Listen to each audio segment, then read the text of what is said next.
ঢ্যাঁড়সের অনেক রকম রেসিপি তো আমরা রান্না করেছি। আজ চলুন ঢ্যাঁড়সের সম্পূর্ণ নিরামিষ আরও একটা সুন্দর রেসিপি আপনাদের সাথে শেয়ার করব। নমস্কার, আমি মাধবী। আপনারা এখন দেখছেন রান্না ভালোবাসি। আজ আমাদের রেসিপিতে থাকছে নিরামিষ ঢ্যাঁড়সের রেসিপি। এই রেসিপি রান্না করার জন্য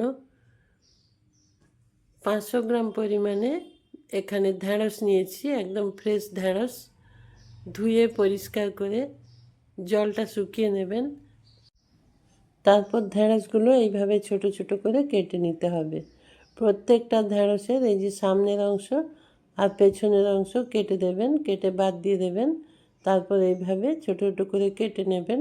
আর আপনারা যদি এটা আরও ছোট করে কেটে নিতে চান তাহলে আরও ছোট করে কেটে নেবেন, কিন্তু এভাবে কাটলেও কোনো অসুবিধা নেই। সমস্ত ঢ্যাঁড়সগুলো আমি এখন কেটে নিয়েছি। এই যে দেখুন, সবগুলো এই সাইজে আমি কেটে নিয়েছি। এখন আমি একটা মশলা রেডি করে নেব। এইভাবে সবগুলো কেটে নেবেন।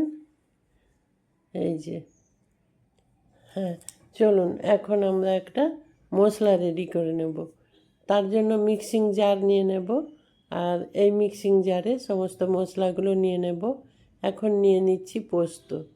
পোস্ত দিয়ে দিচ্ছি এই চামচের 2 চামচ দিয়েছি, আরও একটু দেব, এই যে দিলাম। তারপর দেব সাদা তিল। সাদা তিল এখানে 2 চামচ দিয়ে দেব। সাদা তিল দিয়ে দিলাম 2 চামচ। এরপর দিয়ে দেব সর্ষে। এই সর্ষেটা অবশ্যই দেবেন, তার জন্য এই রেসিপি খুব মুখরোচক হবে। আবার 2 চামচ সর্ষে দিয়ে দিলাম। সর্ষে দেওয়ার পর এবার দেব কাঁচা লঙ্কা। কয়েকটা কাঁচা লঙ্কা দিয়ে দিতে হবে। এই ঝালের পরিমাণটা বুঝে আপনারা দিয়ে দেবেন। কীভাবে কতটা ঝাল পছন্দ করেন আপনারা সেই বুঝে কাঁচা লঙ্কাটা দিয়ে দেবেন। কাঁচা লঙ্কা দিয়ে দিলাম। দিয়ে এখন এটাকে একটু ভালো করে গুঁড়ো করে নেব। গুঁড়ো করে নেওয়ার পর তারপর জল দিয়ে বেটে নিলে বেশ ভালো বাটা হয়, সেই জন্য আগে গুঁড়ো করে নিয়েছি। তারপর এই যে পরিমাণ মতো জল দিয়ে দিলাম, দিয়ে একটা মিহি পেস্ট বানিয়ে নেব। এখন এটা একটা স্প্যাচুলার সাহায্যে এই যে জারের ধারে এগুলো গুঁড়োগুলো লেগে গেছে, ওগুলো একটু দিয়ে দেব। জলের মধ্যে দিয়ে দিলাম। দিয়ে এখন ঢেকে এটা বেটে নিতে হবে। বেটে নেওয়া হয়ে গেছে। এখন একটা বড় পাত্র নিয়ে নেব। এই ছোট পাত্রে এটা মাখতে অসুবিধা হবে, সেই জন্য বড় পাত্র নিয়ে নিলাম। বড় পাত্র নিয়ে এই ঢ্যাঁড়সের মধ্যে নুন দিয়ে দিচ্ছি। তারপর এখানে হলুদ দিয়ে দেব। হলুদের পরিমাণটা খুব বেশি দেবেন না, একটু অল্প পরিমাণে দেবেন। এই ঢ্যাঁড়সের সবুজ রঙটা রেখে রান্না করব, বেশ সবুজ সবুজ দেখতে হবে, সেই জন্য হলুদের পরিমাণটা একটু কম দিলাম। আর এখানে আমি কোনো লাল লঙ্কার গুঁড়ো ব্যবহার করব না, তাতে রেসিপির কালার চেঞ্জ হয়ে যাবে, সেই জন্য। এখন ওই যে মশলাটা বেটে রেখেছিলাম ওটা আমি দিয়ে দিলাম। 500 গ্রাম ঢ্যাঁড়সের জন্য ওই পুরো মশলাটাই লাগবে, যে পরিমাণে আমি বেটে রেখেছি ওই পুরো মশলাটা এখন এখানে দিয়ে দেব। আপনারা যারা ভিডিওটা দেখছেন একটা লাইক দিয়ে ভিডিওটা কন্টিনিউ করুন। আর আমার চ্যানেলে যদি নতুন হয়ে থাকেন তাহলে চ্যানেলটা সাবস্ক্রাইব করে আমার পাশে থেকে যাবেন। পাশে থাকা বেল আইকনটা প্রেস করে দেবেন, তাহলে আমি আরও সুন্দর সুন্দর কন্টেন্ট বানানোর জন্য উৎসাহ পাব। এখানে দিয়ে দিলাম সর্ষের তেল। সর্ষের তেল 1 থেকে 1.5 চামচ দিলাম, আবার পরে দেব, সেই জন্য আরও একটু কম পরিমাণে এখানে দিলাম। দিয়ে ভালো করে মেখে নিচ্ছি। দেখুন, এটা খুব ভালো করে মেখে নিতে হবে।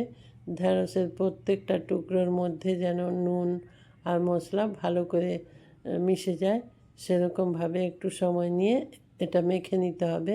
এই মাখা যত ভালো হবে তত সুন্দর হবে আপনার রেসিপি, তত সুন্দর স্বাদের হবে। আর এই রেসিপি গরম গরম ভাতের জন্য খুব ভালো। আবার রুটি দিয়েও খেতে পারেন, কিন্তু ভাতের সঙ্গে বেশি ভালো লাগবে। বেশ মুখরোচক ঝাল, নুন ঝাল রেসিপি এটা। এইভাবে একবার রান্না করবেন। সুন্দর একটা ঢ্যাঁড়সের নিরামিষ রেসিপি আজ আমি শেয়ার করলাম। অবশ্যই একবার ট্রাই করবেন। এটা ভালো করে মেখে নিয়েছি। এটা রান্না করার জন্য আজ আমরা নেব একটা টিফিন কৌটো। এই যে একটা টিফিন কৌটো নিয়ে নিয়েছি। এই টিফিন কৌটোর মধ্যে নিচে দিয়ে দেব কিছুটা সরষের তেল। ওই যে আমি বলেছিলাম আমি আবারও তেল ব্যবহার করব, সেই জন্য ঢ্যাঁড়সের মধ্যে কম তেল দিয়েছিলাম। টিফিন কৌটোর মধ্যে তেল দিয়ে তেলটা পুরো টিফিন কৌটোর মধ্যে চাড়িয়ে নিয়েছি।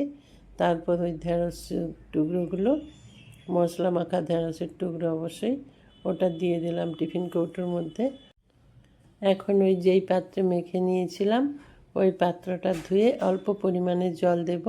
এখানে খুব বেশি জল দেওয়ার প্রয়োজন নেই, আর ঢ্যাঁড়স খুব নরম সবজি, তাড়াতাড়ি সেদ্ধ হয়ে যায়, সেই জন্য খুব অল্প পরিমাণে এই মশলার পাত্র ধুয়ে জলটা দিয়ে দেব।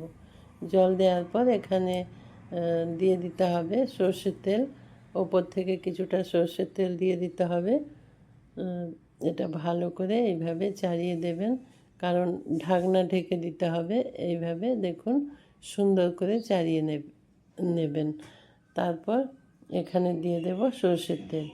সর্ষের তেল দেওয়ার পর এই কৌটোর মুখটা ঢেকে দেব। সর্ষের তেল দিয়ে দিলাম।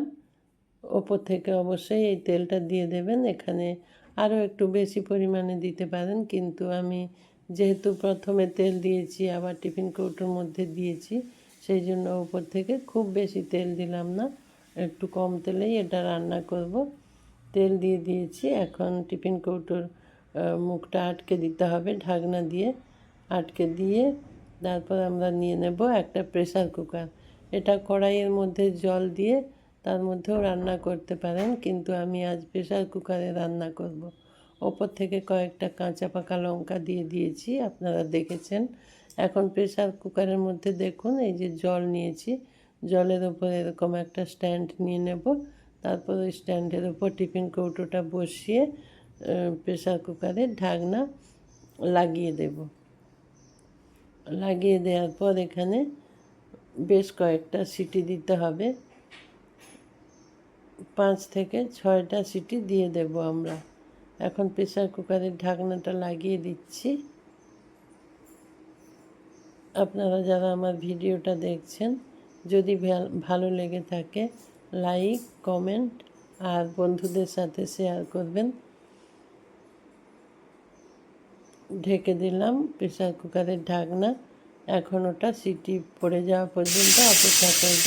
5 থেকে 6টা সিটি দিয়ে নেব। এখানে আমি 3টে সিটি দেখালাম, কিন্তু এখানে আমি 6টা সিটি দিয়েছিলাম। 6টা সিটি পড়ে যাওয়ার পর গ্যাস অফ করে দিতে হবে। গ্যাস অফ করে তারপর এটা ঠান্ডা হওয়ার জন্য অপেক্ষা করতে হবে। ঠান্ডা হয়ে গেলে দেখুন এটা উনুন থেকে নামিয়ে নিয়েছি। তারপর ঢাকনাটা খুলে নেব। তারপর ভেতর থেকে টিফিন কৌটোটা বাইরে নিয়ে চলে আসব। তারপর আপনাদের খুলে দেখাচ্ছি কত সুন্দর হয়েছে ঢ্যাঁড়সের এই রেসিপি। গরম গরম ভাতের সাথে একবার আপনারা ট্রাই করবেন, দেখবেন কত সুন্দর মুখরোচক। আর এই একটা রেসিপিতেই আপনি ভাতটা খেয়ে নিতে পারবেন, এত সুন্দর মুখরোচক। এখন আমি ওই প্রেসার কুকারের ঢাকনাটা খুলে নেব। খুলে আপনাদের দেখাবো।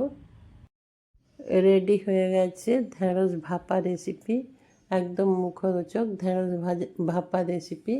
এটা আপনারা ট্রাই করবেন, আর ভালো লাগলে অবশ্যই কমেন্টে জানাবেন। আপনারা এতক্ষণ আমার সঙ্গে থেকে আমার রেসিপিটা উপভোগ করলেন বা আমার ভিডিওটা উপভোগ করলেন, সেই জন্য আপনাদের অসংখ্য ধন্যবাদ। ভালো থাকবেন সবাই, সুস্থ থাকবেন। নমস্কার।